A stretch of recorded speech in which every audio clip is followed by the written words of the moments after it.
Welcome, Buff fans. We continue with our opponent previews, and please be joined by Travis Hines, who covers Iowa State for the Des Moines Register. And Travis, thanks for joining me. I appreciate it. Yeah, thanks for having me on. Looking forward to it. You bet. You've been covering the Cyclones for a long time, 12, 13 years or so. So not as far back as when these two teams used to play regularly, but you've seen a lot of football. Yeah, I my first year on the full-time beat was when the league went to 10 for the first time. So I have this will be, I guess, now that Iowa State and Colorado actually playing football this year, this will be my first go around with Boulder. So looking forward to that come this fall. Awesome. Did you grow up around there? I grew up in the Twin Cities of Minnesota, so about 3.5 hours up the road. Okay, my wife is a Minnesota girl, so we've been to Minnesota quite a bit. But I'm curious if Iowa State fans, just real quick, we'll start talking about the Cyclones, but are they excited about having this game back? I mean, these two teams played each other every year for decades in the old, Big 12, Big 8. Are Iowa State fans excited about having this game back? Without a doubt. I mean, there is a ton of, I don't know if nostalgia is the right word. I think that's certainly part of it, but certainly there is a lot of warm feelings towards those Big 8 days. Like that, I think a lot Mhm. of people look back, both in football and basketball, as kind of the good old days for college sports. Iowa State football in the Big 8 days, not Yep. great. So not a lot of happy times to look forward or look back to for them now. But I think certainly this kind of reconstituted Big 12 is something that Iowa State fans really like with Colorado coming back in. Like, we've only got, a dozen or so major airline routes out of Des Moines, and Denver is one of them. So I imagine this will be a game that Iowa State fans, it's also, relatively drivable, Yeah. that Iowa State fans will make a point of trying to get out to Boulder whenever that game occurs. I certainly, and then that's not even accounting for the Dion factor. But whenever you can bring in the Big 8, that brings back a lot of happy memories and enjoyable times for Iowa State fans. So they're certainly happy to have Colorado back. Yeah, I mean, especially, if Iowa State's anything like Colorado, there's a lot of the older fans that they remember those days quite fondly. And I know I'm sure CU and Iowa State had some memorable games. I mean, for CU, most of them were Nebraska, Oklahoma, Missouri, things like that. But Rashawn Salam hit his 2,000 yards against Iowa State, and there was a lot of good memories. So I'm looking forward to it. It'll be fun, and I've never seen the Cyclones play in person, so it'll be no, no, maybe I did in 2010 I did because that was the last year. So see, it's been so long I forgot about it. Yeah, I think Colorado escaped a lot of the animosity that a lot of the other schools that left got. I think like Yeah. not a lot of love lost, obviously, with Nebraska, Texas, Oklahoma, I think Missouri to a degree, but I think Colorado kind of escaped relatively unscathed in terms of their reputation around the league. Yeah. Well, and you mentioned Iowa State wasn't that great during those years. So I think the Iowa State that Colorado sees this year is going to be a different one. Iowa State obviously is a very good football team now. They were in the conference title game last year. Still have not won that outright conference title for the first time in about 100 years, right? Yeah, the last one I think was 1912. So Yeah. that was I think it might have been the Missouri Valley Conference at that time too. Yeah, so it's been a little while. Yeah. Came close last year, at least getting in the game. They were not close in that game, but that was a very good season. I mean, school record 11 wins. Lost a couple of really talented receivers, but there's a lot coming back. I mean, just looking over Iowa State's roster and kind of reading some of the preview magazines. I'm sure Cyclone fans are excited about this season, right? Yeah, without a doubt. I mean, you'd have to go back 4 years ago to 2021 when they were coming off that first ever championship game appearance. They won the Fiesta Bowl and they brought everybody back to really even have anything comparable to, I think, the level of expectation and hope that Iowa State fans have for this season. It starts with Rocco Becht at quarterback. And if you look over now 10 years of Matt Campbell, they've slowly and then at times dramatically ticked away a lot of those things that had never been done at Iowa State. They get to that Big 12 title game. They win a New Year's Six bowl game. Last year, they win 11 games, first time in school history to get to 10 wins in a year. I mean, they have just been slowly and steadily really making progress over the course of this decade. And really, the thing that's left out there is that Big 12 championship and now the college football playoff. But this team has a chance to achieve those things. I think that's Yeah. maybe the best thing you can say about what they've done under Matt Campbell is that every year you go in feeling, okay, if the chips fall this way, you can see a path, towards that Big 12 championship and, whatever lies beyond there. Yeah. I want to ask questions about this year's team, but real quick. How surprised are you that Matt Campbell's still there? I mean, because there was when they first started reaching those heights, there was, I mean, he was wooed by a lot of teams. Are you surprised he's still there? I am surprised. If you would have asked me when he got hired 10 years ago, would he last 10 years? I'd say no, because nobody Right. lasts 10 years at Iowa State. Right. Either you're too good and you bounce, or you don't win and you get fired. I mean, that's Yeah. kind of been the path. And I think Matt would tell you when he took this job coming from Toledo, a lot of people said that's a coaching graveyard. And I think Mhm. he took that as a challenge, not so much as a, stay away. And I think he's had opportunities certainly to leave both in the collegiate and NFL ranks. So I am surprised that he's still here in the general sense. I think once you get to know Matt a little bit, like a lot of the coach speak that he talks about loyalty and consistency and culture, that is 100% coach speak. But it's also, I think, what he really believes. Like, I mean, Yeah. and that's a Yeah. big part, I think, of why he stayed at Iowa State because he can do things his way without, the pressure and the microscope and a lot of the externalities that would come from a bigger program. And I think that's been a huge part of their consistency and their success over a decade. Yeah, and you mentioned as far as this year's team, it starts especially offensively with Rocco at quarterback. Th this conference is loaded with quality quarterbacks. Where do you think Rocco fits in that group? I mean, I think most people are putting Sam Levitt at the top of that group at Arizona State, but where do you think Rocco fits there? I think he's in that top tier. I don't know that he's as dynamic or has the pro potential, as a guy like Sam Levitt or some of the other quarterbacks we've seen over the last few years in the Big 12. But he's really, you know, it's doing him a disservice to compare him to Brock Purdy because of what Brock Purdy did, not only at Iowa State, but now with the 49ers. But the similarities in terms of the way they play and their impact on winning is a little bit eerie because there's not a great size, there's not great arm strength, there's decent but not great mobility. But the guy plays hard, he plays smart. For the most part, avoids mistakes, although probably more than he would like, and certainly the coaching staff would like. But their ability to make the plays when they matter most, when the pressure is on, and in that fourth quarter, it's very similar. Like they just make winning play after winning play, and I think that's been the key to Rocco's success. Not gaudy numbers. Obviously, he's had great help at the wide receiver position with, pro level players out there on the outside, but he has been the guy, the glue that's kept it together, and he's been the straw that stirs the drink for that offense without a doubt over the last 2 years. Yeah, and you mentioned those pro receivers. They lose two guys to the NFL draft. That was most of their production on offense, it seems like. But it looks like a lot of the linemen are back. They're loaded at tight end. Carson Hansen's back at running back, and then you go into the portal and add a little bit more at running back and get some receivers, including a kid that was at Colorado a couple years ago, Chase Sowell. So talk about the rest of this offense and what does Rocco have around him?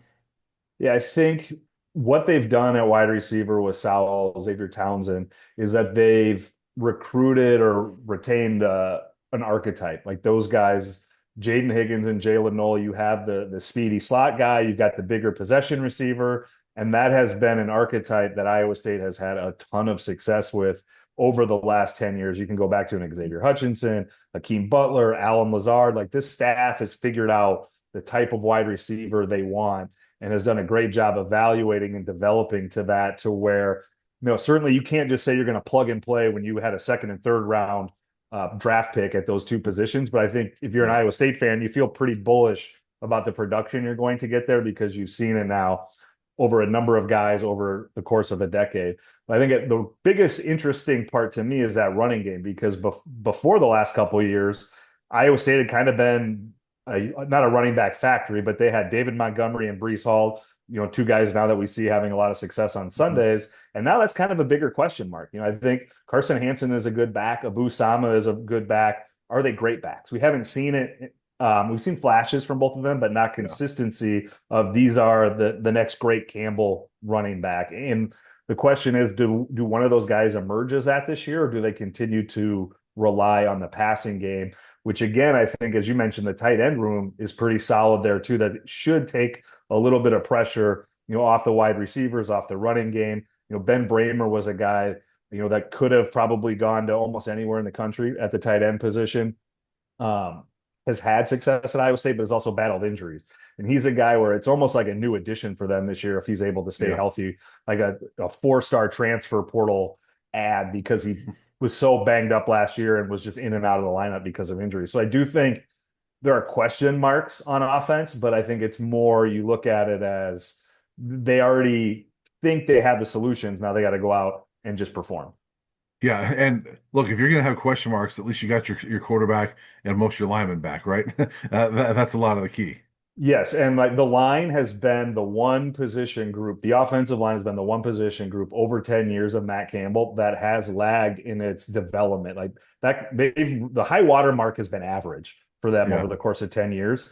And, they lose Jalen Travis, who's, not, I think a fifth round pick to Indianapolis this year. So there is still some rebuilding that's got to go on there, but I think they have the consistency. Now they're in their third year under this offensive line coach and Ryan Mhm. Clanton that like this should be the year, which we've now been saying for roughly 7 or 8 years in Ames, that this should be the year that this offensive line can take that dramatic step forward where you're not topping off at average and you're seeing everything else rise around them over the course of 10 years. Yeah. Switch over to defense. Several players back, 6 or 7 starters are back.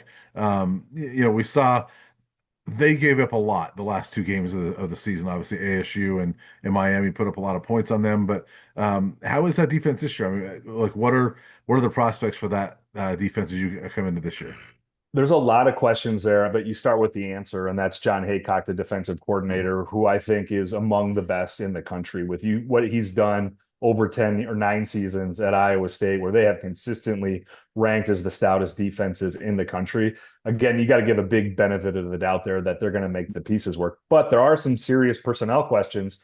You lose a couple of guys to the NFL. Bo Freeler had been the heart and soul of that defense from the safety position. He's out of eligibility. A guy that, real quick, that fans Yeah, here know Colorado very guy. well. Went to Cherry Creek High School. No, was it Cherry Creek or was it? I think it was Cherry Creek. Yes. Yeah, I can't remember. But yeah, I I get mean, all he mixed was a up now. guy that like I don't know. Matt Campbell reserves his highest praise to a small Mhm. number of guys, and Bo Freeler is in that pantheon of guys Yeah. that have impacted that program over the course of 5 years. You got to replace him. The biggest thing that the defense had issues with last year was injury, especially at linebacker. I think they had guys that in the spring, like probably if you we're going to power rank or put a depth chart together, that were in the double digits. So you're talking the 12th, 13th, 14th linebacker on that roster that were forced into playing walk-ons front that were playing 8-man football in Iowa Yeah. 12 months Mhm. ago. The good news for that is now you have a lot of guys with a lot of experience. They got to sort through that. They started to, I think, in the spring. There's still going to be some of that sorting in the fall.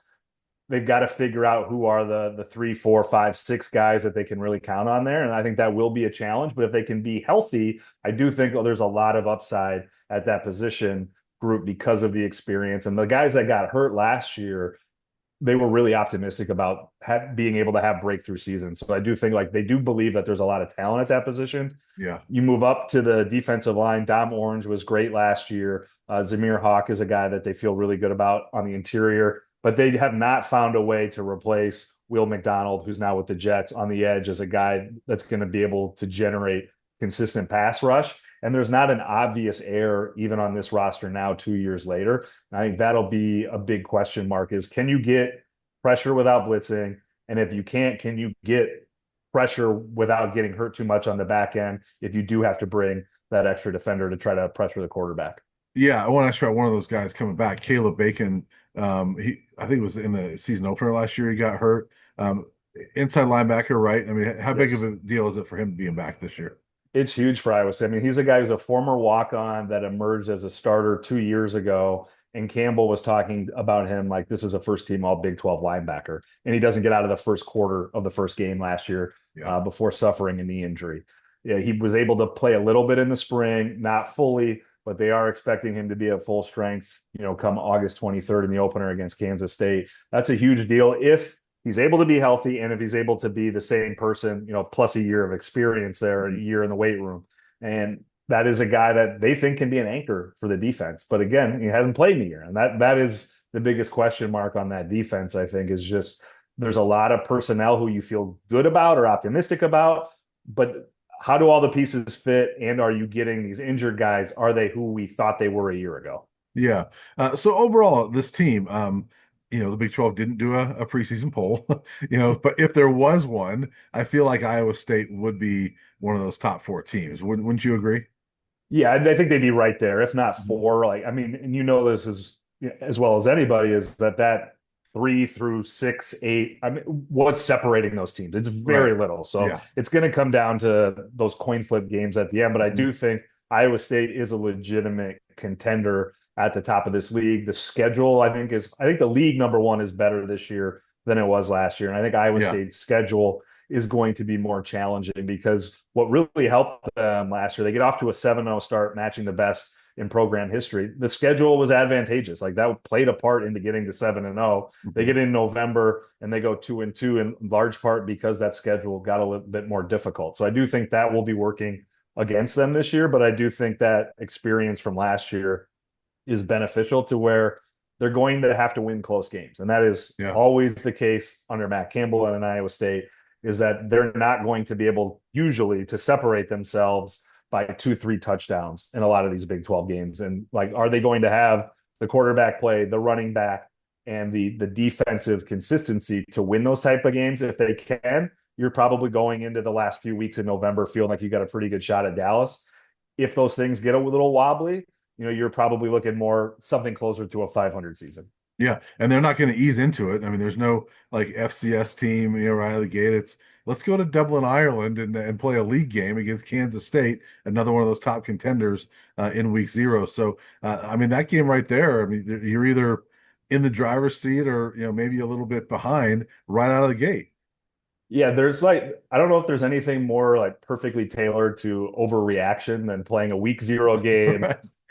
on Yeah, another continent against one of your biggest rivals, who also is, one of your biggest rivals to winning a title this year. So, I mean, it is yeah, a huge opportunity and a huge pratfall, because if you lose that game, you're not even getting to September without a league loss, and that's a right. tough thing to swallow. But I do think, like, overall for Iowa State, this would have been a game in Manhattan. So, like, obviously there's a lot of logistical Yeah, challenges involved getting to Dublin, but I bet they'd rather play that in Dublin than in Snyder Family Stadium. So it is a yeah, little bit of an advantage for Iowa State in that sense. But yeah, you're really getting a chance to put your season immediately into turbo with that game, or to probably dial up a panic meter if you lose that game, because you're kind of behind the 8 ball.